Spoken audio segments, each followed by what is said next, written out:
നമസ്കാരം. റെസ്പോൺസ് കേരളയിലേക്ക് സ്വാഗതം. വളരെ പ്രധാനപ്പെട്ട ചില വാർത്തകൾ കഴിഞ്ഞ ദിവസം പുറത്തു വന്നിരുന്നു. അതായത് രാഷ്ട്രീയ സ്വയം സേവക് സംഘവുമായി ബന്ധപ്പെട്ട് രാഷ്ട്രീയ സ്വയം സേവക സംഘത്തെ പ്രതിസ്ഥാനത്ത് നിർത്താൻ വേണ്ടി മനഃപൂർവ്വം ശ്രമിച്ചുകൊണ്ട് ഒരു ചെറുപ്പക്കാരന്റെ മരണം, ആ ചെറുപ്പക്കാരന്റെ മരണത്തെ പോലും വിറ്റ് തിന്നാൻ നടക്കുന്ന ചില ആളുകൾ ബി.ജെ.പിയെയും സംഘപരിവാർ രാഷ്ട്രീയത്തെയും അതുപോലെ തന്നെ RSS വിരോധത്തെ അല്ലെങ്കിൽ RSS വിരോധം മൂത്തുകൊണ്ടു നിന്ന ചില പത്രങ്ങൾ, അതായത് മീഡിയ വൺ, അതുപോലെ തന്നെ തേജസ് തുടങ്ങിയ പത്രങ്ങളും റിപ്പോർട്ടർ TV ഉൾപ്പെടെയുള്ള ചാനലുകളും പുറത്തു കൊണ്ടുവന്ന വാർത്തയായിരുന്നു RSSന്റെ ശാഖയിൽ പോയിട്ടുള്ള ഒരു യുവാവ്, 26 വയസ്സുള്ള യുവാവ് ജീവനൊടുക്കി. അതിൽ പറയുന്നത് RSSകാർ തന്നെ നിരന്തരമായിട്ട് എന്താണ് ഈ പറയുന്നത് പോലെ ലൈംഗികമായി പീഡിപ്പിച്ചു, പ്രകൃതി വിരുദ്ധ പീഡനത്തിന് ഇരയാക്കി. അത് RSSലെ ഒരു പ്രധാനപ്പെട്ട ആളാണ് അത് ചെയ്തത്. NM എന്ന് വിളിപ്പേരുള്ള ഒരു ആളാണ് അത് ചെയ്തത്. അത് അദ്ദേഹത്തിന്റെ പേര് കൃത്യമായി ഓർമ്മയില്ല, NM എന്നാണ് വിളിക്കുന്നത് എന്ന് പറയുന്നുണ്ടായിരുന്നു.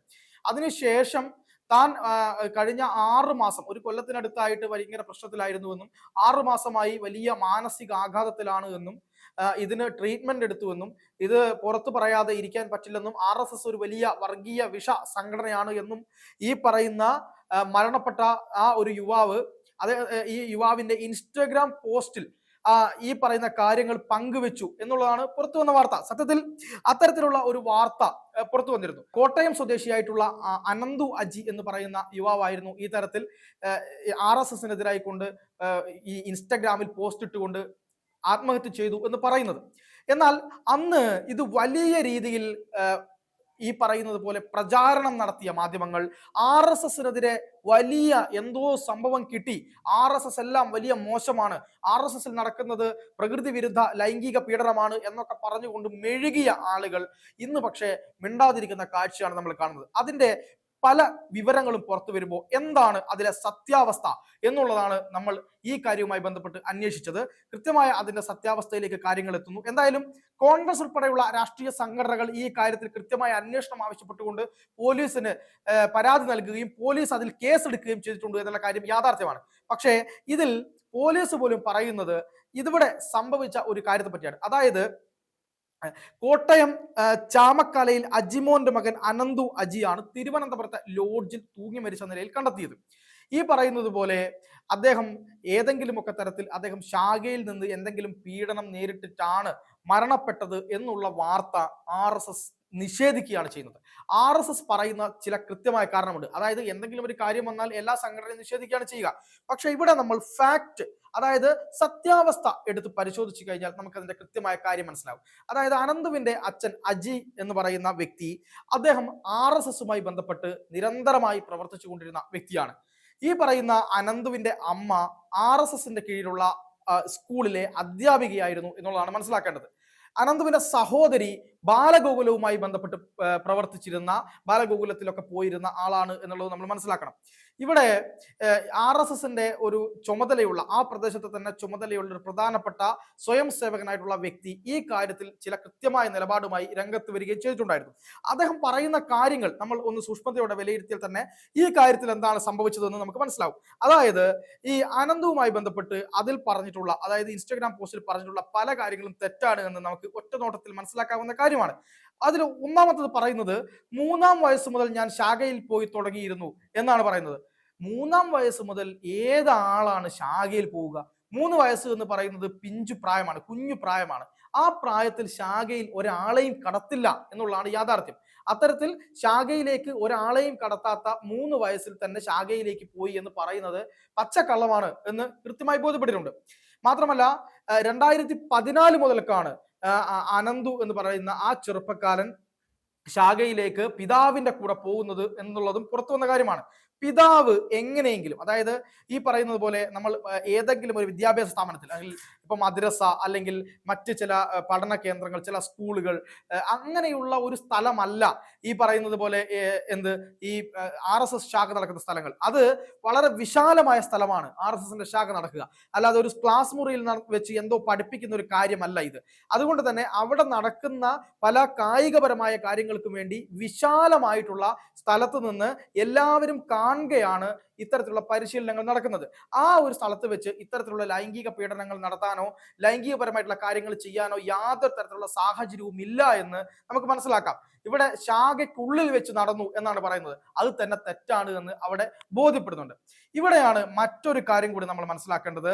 ഈ പറയുന്ന അനന്തുവിന്റെ സഹോദരി ഈ സ്വന്തം സഹോദരിയെ വിവാഹം ചെയ്തിരുന്നത് കോട്ടയം സ്വദേശി തന്നെയായിട്ടുള്ള അൻസിൽ എന്ന് പറയുന്ന ഒരു യുവാവാണ്. ഈ അൻസിൽ എന്ന് പറയുന്ന യുവാവും അതുപോലെ തന്നെ അനന്തുവിന്റെ സഹോദരിയും തമ്മിലുള്ള വിവാഹം എന്ന് പറയുന്നത് ഒരു മതം മാറ്റ വിവാഹമായിരുന്നു.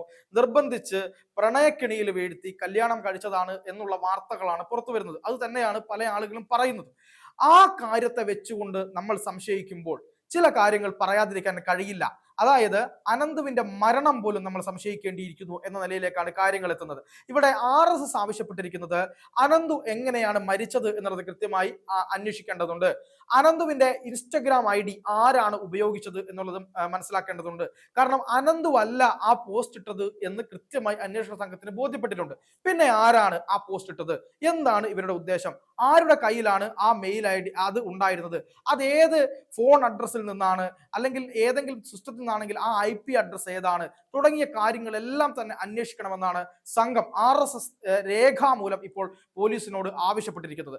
അതുപോലെ തന്നെ തിരുവനന്തപുരത്തെ ഹോട്ടൽ മുറിയിൽ മരിച്ചു കിടന്ന അനന്തുവിന്റെ മരണം സ്വാഭാവിക മരണമാണോ എന്ന കാര്യത്തിൽ തങ്ങൾക്ക് സംശയമുണ്ട് എന്നും പറയുന്നുണ്ട്.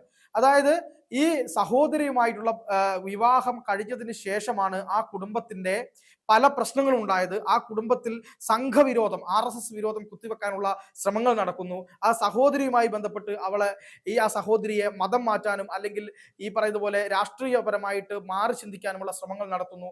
ഇത്തരത്തിലുള്ള പല കാര്യങ്ങളും അവിടെ നടന്നിട്ടുണ്ട് എന്ന തരത്തിലുള്ള കാര്യങ്ങളാണ് ഈ കാര്യത്തിൽ പുറത്തു വന്നത്. എന്തായാലും അതൊക്കെ അന്വേഷിക്കേണ്ട കാര്യം തന്നെയാണ്. അത്തരം കാര്യങ്ങൾ പുറത്തു വന്നു കഴിഞ്ഞാൽ ഇതിലെ സത്യാവസ്ഥ വെളിച്ചത്ത് വരും എന്നുള്ള നിലയിലാണ് RSS പ്രവർത്തകരെല്ലാം തന്നെ ആ കാര്യത്തിൽ പറയുന്നത്. മാത്രവുമല്ല, ഈ പറയുന്ന അനന്തുവിന്റെ അച്ഛൻ എന്ന് പറയുന്ന വ്യക്തി സംഘത്തിന്റെ ഒരുപാട് കാലത്തെ പ്രവർത്തകനായിട്ടുള്ള വ്യക്തിയാണ്. ആ വ്യക്തി ഒരു ആക്സിഡന്റിലാണ് മരണപ്പെടുന്നത്. കുറച്ചു മുമ്പാണ് അദ്ദേഹം ആക്സിഡന്റിൽ മരണപ്പെട്ടത്. ആ ആക്സിഡന്റിൽ മരണപ്പെട്ടതിന് ശേഷം ആ വീട്ടിൽ വലിയ ദുരവസ്ഥ ഉണ്ടായിരുന്നു. അപ്പോൾ അവിടെയുള്ള സംഘത്തിന്റെ പ്രവർത്തകർ തന്നെ 500 രൂപ വെച്ച് എടുത്ത് ഏകദേശം ഒരു കൃത്യമായ ആളുകൾ ചേർന്ന് മാസം 10,000 രൂപ ആ കുടുംബത്തെ സഹായിക്കുന്ന വിധത്തിലൊക്കെ സംഘം അവിടെ ഇടപെട്ടിരുന്നു. മാത്രവുമല്ല, ഈ പറയുന്ന അജിയുടെ മരണം അത് ഈ കുടുംബത്തെ വല്ലാതെ തളർത്തിയിരുന്നു. അതിനുശേഷം കാര്യമായ പരിപാടികൾക്കോ മറ്റ് കാര്യങ്ങളിലേക്കൊന്നും ഈ കുടുംബം പോയിരുന്നില്ല. ഈ പറയുന്ന അനന്തവും പോയിരുന്നില്ല എന്നുള്ളതാണ് അവിടുത്തെ ആളുകളൊക്കെ പറയുന്നത്. സ്വന്തം പിതാവിന്റെ മരണം മുന്നിൽ കണ്ട് അതിനെ തരണം ചെയ്ത് വന്ന ഒരു മനുഷ്യൻ അന്ന് ആ ഒരു മരണത്തിനിപ്പുറം 6 വർഷങ്ങൾക്കിപ്പുറവും ശാഖയിൽ പോകാത്ത ഒരു മനുഷ്യൻ 6 വർഷങ്ങൾക്കിപ്പുറം, അതായത് ശാഖയിൽ പോയിട്ട് 6 വർഷങ്ങൾ കഴിഞ്ഞു എന്ന് മനസ്സിലാക്കണം. ആ 6 വർഷങ്ങൾക്കിപ്പുറം പറയുകയാണ്, പണ്ട് എന്നെ ശാഖയിൽ നിന്ന് ഇത്തരത്തിൽ പീഡിപ്പിച്ചു എന്ന് പറഞ്ഞുകൊണ്ട് ആത്മഹത്യാ ലെറ്റർ ഈ ഇൻസ്റ്റഗ്രാമിൽ പോസ്റ്റ് ചെയ്ത് മരിക്കും എന്ന് കരുതാൻ മാത്രം വിഡ്ഢികളല്ല കേരളത്തിലെ ജനങ്ങളെന്നും സംഘവുമെന്നും മനസ്സിലാക്കുക. ഇതിന്റെ പുറകിൽ ആർക്കെങ്കിലും പങ്കുണ്ടോ എന്നുള്ള കാര്യത്തിൽ കൃത്യമായ അന്വേഷണം നടക്കേണ്ടതുണ്ട്. എന്തെങ്കിലും ഒരു വാർത്ത കിട്ടിയത് മുതൽ അത് RSSനെയും BJPയെയും സംഘപരിവാർ സംഘടനകളെയും ഒക്കെ അങ്ങ് ഇല്ലാതാക്കി കളയാം എന്ന നിലയിലേക്ക് എടുത്ത് പ്രയോഗിച്ച മാധ്യമങ്ങളൊന്നും തന്നെ ഇപ്പം മിണ്ടാത്ത നിൽക്കുന്ന കാഴ്ചയാണ് കാണുന്നത്. മാത്രമല്ല, കള്ളം പ്രചരിപ്പിക്കുക, ഇതിലെ സത്യാവസ്ഥ വെളിച്ചത്ത് പറയാതെ കള്ളം പ്രചരിപ്പിക്കുക എന്നുള്ള രീതിയാണ്. ചിലപ്പോ ചില മദ്രസയിലെ പീഡനങ്ങളൊക്കെ വെച്ചുകൊണ്ടാവാം ഈ സുഡാപ്പി രാഷ്ട്രീയക്കാരൊക്കെ ഇതിനെ ഇങ്ങനെ എടുത്ത് വല്ലാതെ അങ്ങ് പ്രചരിപ്പിച്ചുകൊണ്ടിരിക്കുന്നത്. അപ്പോ അതുകൊണ്ട് ഈ മദ്രസ പീഡനങ്ങളെ പോലെ അല്ല ഇത് എന്നുള്ളത് കൂടെ മനസ്സിലാക്കുക. എന്തായാലും ഈ കാര്യത്തിൽ ഇത്തരത്തിൽ ഒളിഞ്ഞു കിടക്കുന്ന എല്ലാ കാര്യങ്ങളും അന്വേഷിക്കണമെന്നാണ് RSS ആവശ്യപ്പെട്ടിരിക്കുന്നത്. പോലീസ് കേസെടുത്തിട്ടുണ്ട്. കൃത്യമായി ഈ കാര്യത്തിൽ അത് കേസുമായി ബന്ധപ്പെട്ട കാര്യങ്ങൾ തെളിഞ്ഞു വരും എന്നുള്ള കാര്യത്തിൽ യാതൊരു സംശയവുമില്ല. എന്തായാലും RSSും ഈ കേസും തമ്മിൽ ഒരു തരത്തിലുള്ള ബന്ധവുമില്ല. മാത്രവുമല്ല, RSSനെ ചെളിവാരിത്തേക്കാൻ ഈ ഒരു ശബരിമലയിലെ സ്വർണ്ണക്കൊള്ള തേച്ചുമാച്ച് കളയാൻ, അത് ചർച്ചയിൽ നിന്ന് മാറ്റാൻ വേണ്ടി CPMലെ സഖാക്കളും കോൺഗ്രസ്സുകാരും എല്ലാം കൂടെ ആഞ്ഞു ശ്രമിക്കുന്നുണ്ട് എന്ന കാര്യത്തിൽ യാതൊരു സംശയവുമില്ല. പക്ഷെ അത് വെറുതെ വെള്ളം കോരുക എന്ന പണി മാത്രമാണ്. അത് നിങ്ങൾ ചെയ്തോളൂ എന്ന് മാത്രമാണ് ഈ കാര്യത്തിൽ പറയാനുള്ളത്.